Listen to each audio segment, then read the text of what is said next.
Okay అండి. Thank you. బాగుంది. ఈ సంక్రాంతికి ఫస్ట్ టచ్ బాగుంది. ఓపెనింగ్ బాగుందయా. వచ్చిన మీడియా అతిరథ మహారథులకి అందరికీ కూడా, అలాగే ఇక్కడికి వచ్చిన ప్రేక్షక దేవుళ్ళకి, టీవీల్లో చూస్తున్న అతిరథ ప్రేక్షక దేవుళ్ళకి అందరికీ కూడా, నా కుటుంబ సభ్యులకి అందరికీ కూడా సంక్రాంతి శుభాకాంక్షలు. బాగుంది కదా ఓపెనింగ్. సో మజాక ఇక్కడ ఉన్న వాళ్ళు అందరూ విన్న తర్వాత నేను నా కథ, ఎందుకంటే ఒక్కొక్క అడుగు ఎక్కుతూ లాస్ట్గా నా దగ్గరకు వచ్చింది. లైట్గా లైన్ నాకు ముందే తెలుసు. ప్రసన్న గారు ఎప్పుడో ఒక 5 years బ్యాకే లైన్గా తెలుసు, కానీ డీటెయిలింగ్ తెలియదు. అప్పుడు లైన్గా నచ్చింది, తర్వాత డీటెయిలింగ్గా మళ్ళీ విన్నాను, నాకు బాగా నచ్చేసింది మజాక. సో అందరూ కూడా టీజర్ లెవెల్లో మాట్లాడమంటున్నారు. నేను కూడా అదే పరిస్థితిలో ఉన్నాను, ఎందుకంటే నిద్ర విపరీతంగా వచ్చేస్తుంది. నేను షూటింగ్లు కొడుతున్నా, సో అసలు ఓపిక కూడా లేదు. మజాకా గురించి సింపుల్గా చెప్పాలంటే, అగా ముందని కూర్చున్నారు కదా ఒక 2 కపుల్స్, వాళ్ళు చేసే మజానే సినిమా. వాళ్ళు నలుగురు ఏ విధంగా కొట్టుకు చచ్చారో ఈ మజాకలో కనిపిస్తుంది. కలవడం కోసం కొట్టుకు చేస్తారు వాళ్ళు, విడిపోవడం కోసం కాదు. సో యాక్చువల్గా ఇక్కడ సౌండ్ సిస్టమ్ బాగాలేదు, మీకు కరెక్ట్గా అర్థం కాలేదు, కానీ మీరు ఇంటికి వెళ్ళి మీ యూట్యూబ్ ఓపెన్ చేస్తే డైలాగ్ పంచులు అయ్యి మీకు బ్రహ్మాండంగా అర్థమవుతాయి. సినిమా అవుట్ అండ్ అవుట్ మొత్తం కామెడీ, చాలా full comedy, family entertainer. Rao Ramesh గారు చూసారుగా, ఎగురుదంతున్నారు లుంగి ఎత్తి మరి. So full family entertainer. అయితే ఈ సినిమాకి అన్సు లాంటి, ఎప్పుడో నేను యంగ్స్టర్గా ఉన్నప్పుడు లేదా నా చిన్నప్పుడు నాకు గుర్తులేదు, మన్మధుడు సినిమా చూసి ఏంద్రా ఈ అమ్మాయి లడ్డులాగా ఉంది అనుకునేవాడిని. అప్పుడు ఆ అమ్మాయిని చూడడానికే మన్మధుడు సినిమాకి వెళ్ళిపోయేవాళ్ళం. మూర్తి గారు కరెక్టేనా?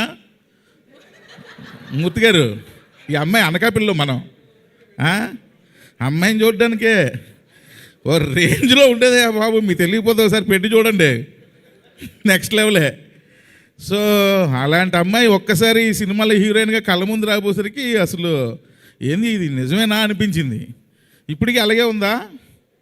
కొంచెం సన్నబడింది, నేనే కొంచెం తిని పెంచమ్మా, తెలుగుకి సరిపోదు, కొంచెం అన్నీ కొంచెం ఎక్కువ సైజుల్లో ఉండాలని చెప్పా. పర్లేదు, కొంచెం ఇంప్రూవ్ అయింది, నెక్స్ట్ టైంకి బాగా ఇంప్రూవ్ అవుద్ది. అలాంటి అమ్మాయి మళ్ళా మజాకాకి ఎంటర్ అవ్వడం నిజంగా చాలా హ్యాపీగా ఉంది.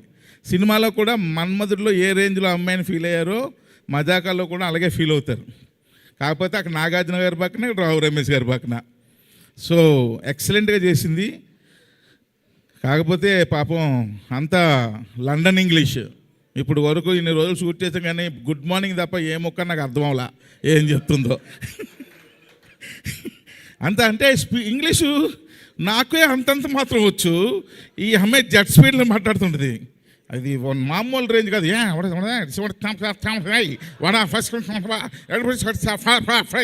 అంటుంది. ఏంట్రా ఏం చెప్పింది ఈ అమ్మాయికి? సీన్ ఏం చెప్పాలి? ప్రసన్న గారు డైలాగ్ చెప్పండి చాలు, నా పని నేను చేసుకుంటాను. అలాగే పని చేసాం. అంత సూపర్ ఇంగ్లీషు, కానీ ఎరక్కొట్టింది. ఆ తర్వాత మా సెకండ్ హీరోయిన్ పేరు వాటరమ్మా, పేరు రీతు వర్మ, కరెక్ట్ కదా? ఎస్, రీతు వర్మ. సో రీతు వర్మ ఎలా సెలెక్ట్ చేసామో తెలుసా అబ్బాయిలు? ఈ అమ్మాయి ఎలాగ ఉండాలండి అన్నారు ఎవరు, రాజదండ. కొత్త గోప్ పగిలిపెట్టేట్టు ఉండాలండి, అలా ఇలా చూస్తే ఏదిరా ఇదే కొట్టేటట్టు ఉంది కదరా అన్నట్టు ఉండాలండి అని అనుకొని అప్పుడు అమ్మాయిని సెలెక్ట్ చేసాం. అంతేనా? ఏదో కరెక్ట్ అంతే, కరెక్టే. సో నిజంగానే ఈ అమ్మాయి పేరు, నేను జోక్ చేయట్లేదు, నిజంగా ఆ పిల్ల పేరు నాకు గుర్తురాదు కరెక్టే కదా? కరెక్టు. అందుకే కారణం సార్. So excellent.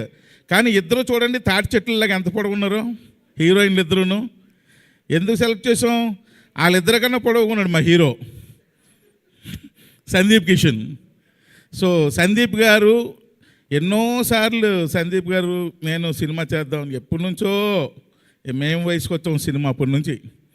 ఆ తర్వాత అలాగ భగవంతుడి దయ వల్ల ఒక్కొక్కటి స్టెప్ బై స్టెప్ వెతుక్కుంటూ వెళ్ళిన తర్వాత మరలా ఈ సినిమా సందీప్ గారు అడగని ఒక్క క్షణం కూడా ఆలోచించలా. ఎందుకంటే పాపం ఎన్ని సంవత్సరాల కళ అయింది ఈ సినిమా చేయాలని. సో ఈ టైంలో నేను నో చెప్పడం కరెక్ట్ కాదనిపించింది. నేను ఒక గుడికి వెళ్తుంటే రావు రమేష్ గారిది ఒక సింగిల్ పోస్టర్ పడింది, ఒక సోషల్ మీడియాలో చూసా. రమేష్ గారు హీరో అయిపోయారు సార్ అన్న. అప్పటికి ఇంకా ఈ సినిమా గురించి ఆయనకు తెలియదు, అంటే సినిమా గురించి తెలుసు, నేను చేస్తానని తెలీదు. అవునా సార్ అంటే, అవును సార్ హీరో అయిపోయారు, మనం సినిమా చేస్తున్నాం సార్. ఆ గుడి దగ్గర నుండి ఫోన్ చేశా, చాలా హ్యాపీగా ఫీల్ అయిపోయారు.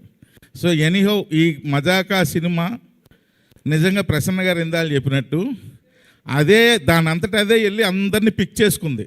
రమేష్ ఇట్రా అమ్మా, లండన్లో ఏం చెప్తాను ఇట్రా, నువ్వేంది ఏంది నీ గోలేంది ఇట్రా అని చెప్పి సందీప్ గారిని అందరినీ ఒక్కొక్కరిని పిక్ చేసుకొని అది మజాక లాస్ట్ అండ్ ఫైనల్గా ఎక్కడరా నా కొడక అని చెప్పి నన్ను ఒక్కడిదాన్ని గేమ్లోకి తీసుకొచ్చింది.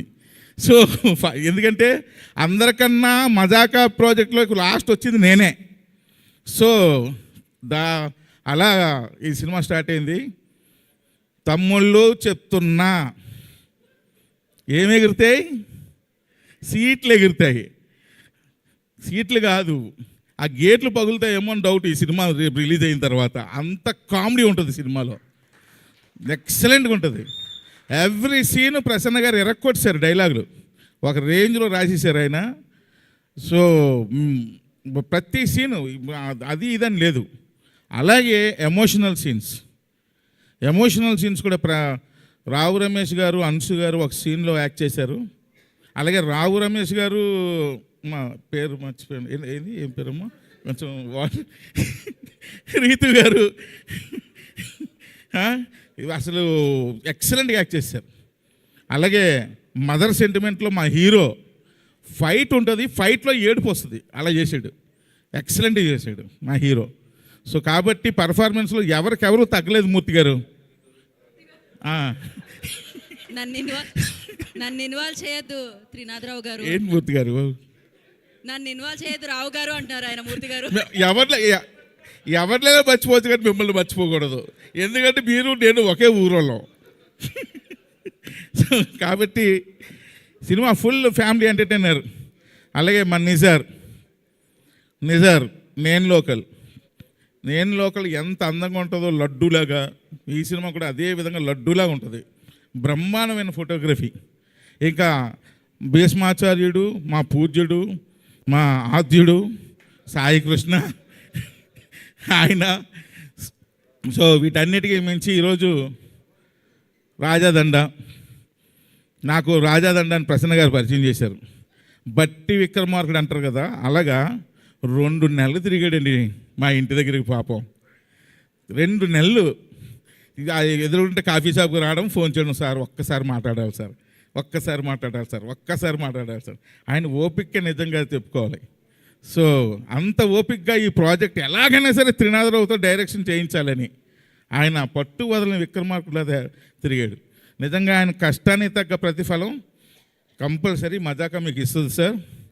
మీ బ్యానర్లో మీరు ఏ విధంగా అయితే పెద్ద డైరెక్టర్తో సినిమా చేయాలని కలగన్నారో, అలాగే ఒక పెద్ద సినిమా మీ బ్యానర్లో ఇది మిగిలిపోద్దండి. డెఫినెట్గా మీరు ఒక పెద్ద ప్రొడ్యూసర్, దిల్ రాజు అంత ప్రొడ్యూసర్ అవ్వాలని మనస్ఫూర్తిగా కోరుకుంటున్నాను. అలాగే అనిల్ గారు లేరు. సో అనిల్ గారు కూడా ఈ సినిమా ఎప్పుడైతే త్రినాథ్ చేస్తాను అన్నాడు అనగానే ఉదయాన్నే ప్రసన్న గారిని నన్ను వాళ్ళ ఇంటికి పిలిపించారు. చాలా సంతోషం, హ్యాపీగా ఫీల్ అయిపోయాడు ఆయన కూడా. ఇంకా మళ్ళీ ఎంత చెప్పకపోతే మళ్ళీ ప్రాబ్లమ్స్ వస్తాయి, మీకు అర్థం కావట్లా. జీ స్టూడియోస్ కూడా ఉంది, మళ్ళీ జీ స్టూడియోస్ కూడా ఇప్పుడు ప్రొడ్యూసర్స్. అలాగే లియోన్ జేమ్స్ మంచి పాటలు ఇచ్చాడు. ప్రీ రిలీజ్ ఈవెంట్లో గట్టిగా అరుద్దాం, అప్పుడు మాట్లాడదాం ఈ సినిమా గురించి. సో ప్రతి ఒక్కరు కూడా ఈ సినిమాకి మీ ఫ్యామిలీస్తో అందరితో వెళ్తారు, 100% గ్యారంటీ. February 21 మేము ముందుకు వస్తుంది. ఎంజాయ్ చేయండి, అన్నీ పగలగొట్టేయండి. Thank you very much. Thank you అండి, thank you so much. And once again happy Sankranti. And ఆలస్యం చేయకుండా ఇప్పుడు హీరోని పిలిచేద్దాం మనం వేదిక మీదకి. సందీప్ కిషన్ గారు 30వ చిత్రంగా మన ముందుకు తీసుకొస్తున్నారు మజాకా. సో హీరో సందీప్ కిషన్ గారిని వేదిక మీద రాస్తుందిగా స్వాగతం పలుకుతున్నాము. సో 30 సినిమాలంటే మామూలు